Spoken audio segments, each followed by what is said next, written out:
খুব ভালো সাড়া পাওয়া যাচ্ছে এবং আমরা তো ব্যানারের যে কাজগুলো করেছি নির্বাচনী প্রচারণার জন্য অনেকে স্বতঃস্ফূর্তভাবে বিল্ডিং থেকে নিচে নেমে এসে বলতেছে ভাই আমার গ্রিলে লাগান, আমার এদিকে লাগান, আমার বাসার সামনে দিয়ে লাগান।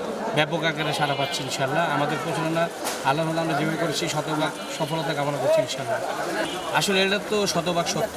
তারা মসজিদে মসজিদে নামাজে তারপর মহিলাদের বাসা বাসা পাঠিয়ে ওনারা মসজিদে বেরোয় জান্নাত বিক্রি করতেছে এবং বরকত করে যাদের শুধু চোখ দেখা যায়, আর কোনো কিছু দেখা যায় না। তারা মহিলারা পাঠিয়ে বিকাশ নাম্বার নিচ্ছে, নগদ নাম্বার নিচ্ছে, নিয়ে ওনারা এইভাবে প্রচারণা করতেছে এবং অনেক জায়গায় ধরাও খেয়েছে।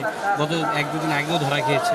ঠিক আছে, এরা আসলে জান্নাতের কথা বলতেছে, টিকিট দিচ্ছে।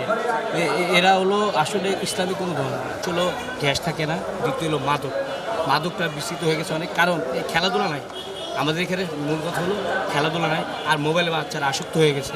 আমরা এই জন্য আমরা ক্রীড়া আন্দোলন আমাদের বিএনপি আসলে আমাদের বিএনপির মধ্যে অনেক পরিকল্পনা রয়েছে, যারা স্থায়ী কিছু মাঠ বরাদ্দ করবে।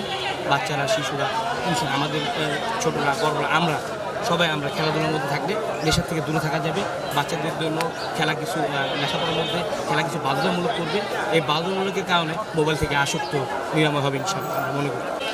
আমি 3 নম্বর ওয়ার্ডের আহ্বায়ক যুবদল চেয়ারম্যান যারা তারেক রহমান বলছে আল্লাহ রাসুলের পথে আমাদের চালু করবে ইনশাল্লাহ। যদি আমাদের দল ক্ষমতা আসে ইনশাল্লাহ আমরা ওইভাবে পরিচালনা করবো ইনশাল্লাহ।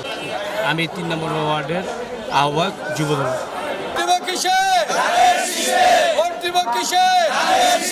ভোট দিব কিসে?